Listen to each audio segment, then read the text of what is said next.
जैसा हमने last part में देखा था, जेक गोल्डन माउस को पकड़ने फॉरेस्ट में आया था और उसे पकड़ने के लिए जेक काफी सारे ट्रैप्स भी लगाता है और कुछ ट्रैप से बचने के लिए वो गोल्डन माउस एक ट्रैप में भी फंस जाता है। लेकिन तभी गोल्डन माउस के लिए एडी भी आ जाता है, जिसने जेक के दोस्त और उसके पेरेंट्स को मारा था। जेक तुरंत ही उस पर अटैक करने लगता है, लेकिन एडी काफी स्ट्रांग था और वो जेक को मारने भी वाला था। तभी वहां तियानवी सेक की एक वॉरियर जीजू आ जाती है और वो काफी स्ट्रांग थी और एडी से फाइट भी करने लगती है, पर मौका मिलते ही एडी भाग जाता है और जीजू भी जाने लगती है। पर जेक जीजू को उसके साथ डुअल कल्टीवेशन करने की कहता है, पर जीजू उसे साफ मना कर देती है क्योंकि जेक अभी काफी कमजोर है। अब जेक कसम खाता है कि वो स्ट्रांग बनेगा और एक दिन जीजू के तियानवु सेक में उसे प्रपोज करने आएगा। जिसके बाद हम देखते हैं यूहान को मार्केट में पता चलता है कि जोंगशू की शादी वू फैमिली वाले किसी और से करा रहे हैं। अब आगे तो कहानी की शुरुआत होती है और हम वू फैमिली का सीन देखते हैं जहां आज फंक्शन था और सभी गेस्ट आ रहे थे। फिर हम वूजुन नाम के बंदे को भी देखते हैं जिसके साथ जोंगशू की शादी होने वाली है और वो बिल्कुल पागल जैसे एक्ट कर रहा था और उसे बात करने की भी तमीज नहीं थी। तभी वहां तियान वेन भी आ जाता है और वो भी आकर बैठ जाता है। कुछ ही देर में जेक और यूहान भी आ जाते हैं और जेक को तो देखते ही तियान वेन को ऐसा लगता है कि वो उसे जानता है। कुछ देर याद करने के बाद तियान वेन को समझ आ जाता है कि जिस जॉन कॉन नाम के बंदे से उसने फाइट की थी वो जेक हो सकता है। हम देखते हैं जेक तो छुपते हुए जोंगशू के रूम तक जा रहा था, पर उसके पीछे तियान वेन भी था जो देखना चाहता था कि जेक क्या करने वाला है।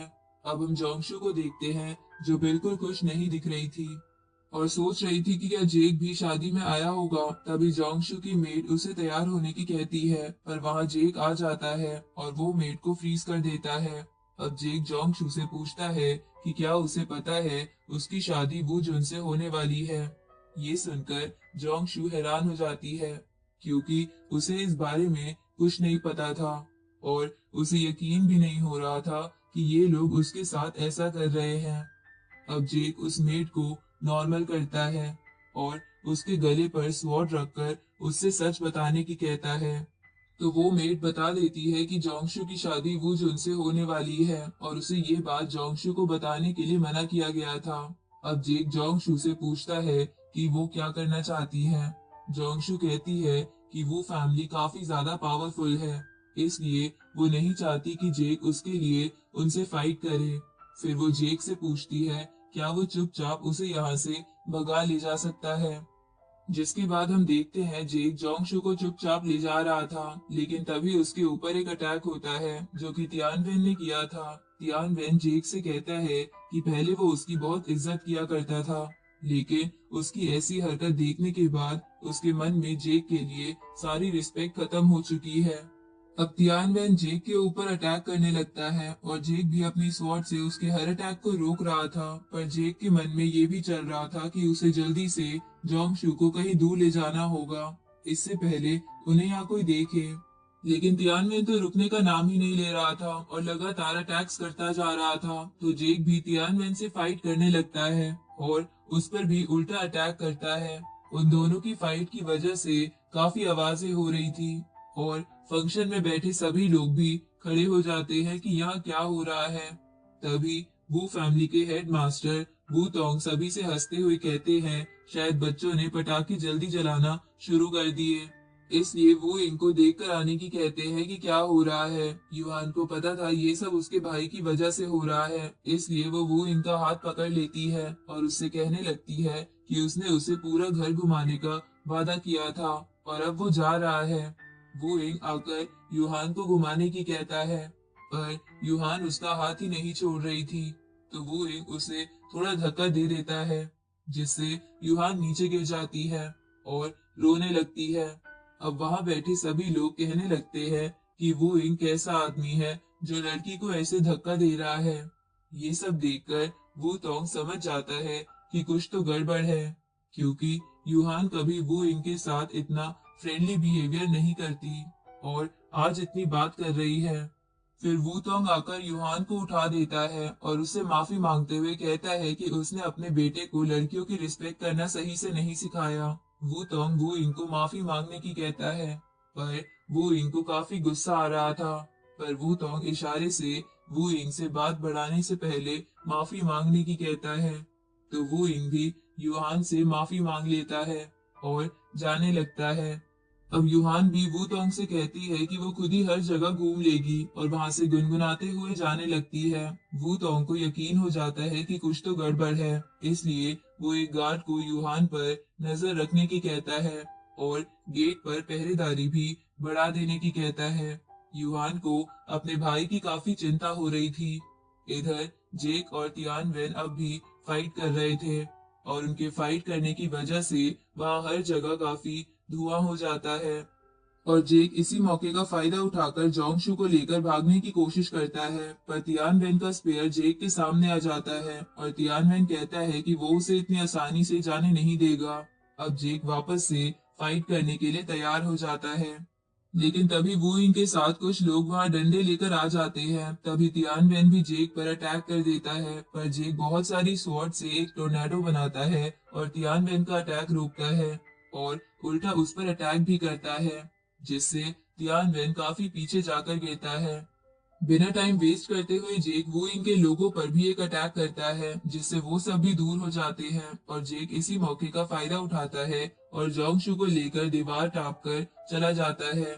वू इनके लोग जेक के पीछे जाने वाले थे, पर यूहान उन पर छुपकर अटैक कर देती है और उन्हें समझ भी नहीं आता कि उन पर अटैक किसने किया। तियानवेन भी जेक के पीछे जाने वाला था, पर यूहान सीधा उसके ऊपर जाकर गिरती है, पर तियानवेन उसे पकड़ लेता है और गिरने से भी बचा लेता है, जिससे उनके बीच एक मूवमेंट क्रिएट हो जाता है और यूहान तियानवेन को शर्माते हुए शुक्रिया कहती है। अब तियानवेन फिर जेक के पीछे चला जाता है और यूहान भी चली जाती है, जिसके बाद जेक एक जगह रुका हुआ था। तभी वो किसी को आते हुए देखता है, तो वो अपनी स्वॉर्ड तैयार कर लेता है, पर वो तो यूहान थी और फिर वो जोंगशू से बात करने लगती है। जोंगशू जेक का शुक्रिया करती है, क्योंकि अगर वो नहीं होता तो वो हमेशा के लिए अंधेरे में रह जाती। जोंगशू जेक को रिस्पेक्ट देने लगती है, पर जेक उसे रोकता है और कहता है कि उसे ऐसा करने की कोई जरूरत नहीं है। वैसे भी जोंगशू के फादर ने उसकी जिम्मेदारी उसे दी थी। फिर जेक बताता है अभी भी खतरा टला नहीं है, क्योंकि वो फैमिली जोंगशू को ढूंढने की कोशिश जरूर करेगी। इसलिए उन्हें जल्दी से जोंगशू को छुपाने की कोई जगह ढूंढनी होगी। अब वो तीनों वहां से जाने वाले थे, लेकिन तभी वहां तियानवेन आ जाता है और उनसे कहता है कि तो वो तीनों मिले हुए हैं। अब तियानवेन अटैक कर देता है। जेक उसके अटैक को रोक लेता है, लेकिन तभी तियानवेन एक और अटैक कर देता है। अब वो दोनों वापस से फाइट करने लगते हैं और उन दोनों की फाइट का कोई एंड भी नहीं दिख रहा था। अब वो दोनों ही काफी स्ट्रॉन्ग अटैक एक दूसरे पर करने वाले थे, लेकिन तभी जोंग शू बीच में आ जाती है, जिसकी वजह से दोनों को रुकना पड़ता है। उनका अटैक जोंगशू को लगता तो नहीं, पर सिर्फ उनके अटैक के फोर्स से जोंगशू गिर जाती है। ये देखकर तियानवेन काफी गुस्से में आ जाता है और जोंगशू से कहने लगता है कि क्या उसे अपनी जान की चिंता नहीं है। जोंगशू तियानवेन से कहती है कि उन्हें जरूर कोई गलतफहमी हुई है, इसलिए वो लगातार उन्हें पकड़ने की कोशिश कर रहे हैं। तियानवेन कहता है उसे कोई गलतफहमी नहीं है, जेक जरूर जोंगशू से प्यार करता होगा, इसलिए वो उसे उसकी शादी से भगाकर ले जा रहा है। पर जोंगशू मना करती है और कहती है उसका और जेक का कोई अफेयर नहीं है। असल में उसकी शादी वू यिंग से डिसाइड हुई थी, पर उसे बिना बताए वू फैमिली वू जुन से उसकी शादी करा रहे थे, इसलिए जेक उसकी मदद कर रहा है। तियानवेन कहता है ऐसा कैसे हो सकता है, क्या जोंगशू को पता नहीं कि उसकी शादी वू यिंग से हो रही थी। जोंगशू बताती है ये बात वू फैमिली में सब जानते थे, लेकिन सिर्फ जोंगशू को ही नहीं पता था। तियानवेन कहता है वो इसकी इन्वेस्टिगेशन करेगा और अगर उसे पता चला कि ये बात झूठी है तो उनके साथ अच्छा नहीं होगा। ये कहकर तियानवेन वहां से चला जाता है। उसके जाने के बाद यूहान अपने भाई से कहती है कि अगली बार उसे अच्छे से पीटना। जिसके बाद हम वो फैमिली का सीन देखते हैं जहाँ सभी गेस्ट जा चुके थे और पूरे मेंशन में शांति थी। गाओ के नाम का एक बंदा वूतोंग से माफी मांग रहा था और वूतोंग उससे कहता है कि अब की बार उन्हें उसकी गैंग से कोई पैसा नहीं आया। गाओगे बताता है ये सब इसलिए हो रहा है क्योंकि ब्लैक फॉक्स गैंग काफी तेजी से ग्रो कर रही है और ये सब जॉन कॉन नाम के बंदे की वजह से हो रहा है। वू तोंग कहता है उसने पहले ही उसे जॉन कॉन का पता लगाने को कहा था। गाओगे बताता है उसने जॉन कॉन का पीछा भी किया और उसे पता चला कि जॉन कॉन जिन फैमिली का एडॉप्टेड बेटा जेक है। पर वू तोंग को इस पर यकीन नहीं होता क्योंकि जिन फैमिली का बेटा ऐसे गैंग्स के बीच की फाइट्स में क्यों पड़ेगा।